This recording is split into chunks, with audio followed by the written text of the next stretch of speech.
అందరికీ నమస్కారం అండి। ఈరోజు ఈ నరసాపురం మండలంలో మక్కినరిగూడెం గ్రామంలో ఆత్మీయ సమావేశం ఏర్పాటు చేసుకోవడం జరిగింది। కూటమి గెలిచిన తర్వాత మొట్టమొదటిసారిగా ఇక్కడ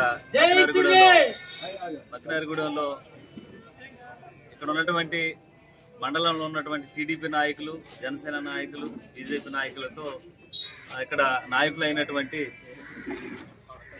ఆచంటి అనిల్ కుమార్ గారు ఇంటికాడ ఆత్మీయ సమావేశం ఏర్పాటు చేసుకోవడం జరిగింది। చాలా సంతోషం। అలాగే ఇక్కడ మంచి చెడ్లు కూడా మాట్లాడుకోవడం జరిగింది। రానున్న రోజుల్లో పార్టీని ఏ విధంగా బలోపేతం చేయాలి, అలాగే ఇక్కడ ఉన్నటువంటి సమస్యలపై చర్చించడం జరిగింది। తప్పకుండా ఏదైతే ఎన్డీఏ కూటమి గెలిచిన తర్వాత మేము పనులు చేసి పెడతాం అన్నటువంటి హామీలు ఇచ్చామో వాటిని తప్పకుండా నెరవేర్చే విధంగా మేము నాయకులతో మాట్లాడడం జరిగింది। అలాగే ముఖ్యంగా ఇక్కడ రోడ్ల సమస్య కానీ, అలాగే ఇక్కడ ఏదైతే జమ్మి చెరువు ఉందో ఆ జమ్మి చెరువుని ప్రపోజల్ కూడా పెట్టడం జరిగింది। 3,70,00,000 రూపాయలు అది శాంక్షన్ ఆర్డర్ వచ్చింది।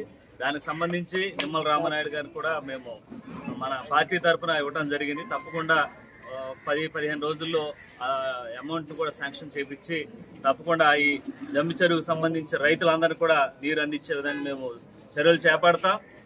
అలాగే జీలిగిమిల్ నుంచి ఇక్కడ వరకు మక్కినరిగూడెం వరకు రోడ్డు ఏదైతే ఉందో అది వర్షాకాల కారణంగా ఈ రోడ్డుని కొన్ని రోజులు నిలిపివేయడం జరిగింది।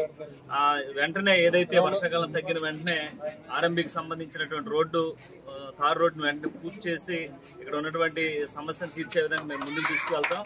అలాగే ఈ మండలంలో ఏదైతే పంచాయతీ నిధులకు సంబంధించి కానీ, అలాగే రోడ్లకు సంబంధించి కానీ ప్రతి ఒక్కరు కూడా పవన్ కళ్యాణ్ గారు, చంద్రబాబు నాయుడు గారు పోలవరం సమస్యలపై ప్రత్యేకమైన దృష్టి సారించారు। మీకు ఏ నిధులు కావాలన్నా సరే తక్షణమే మేము శాంక్షన్ చేస్తామని మాకు కూడా మాట ఇవ్వడం జరిగింది।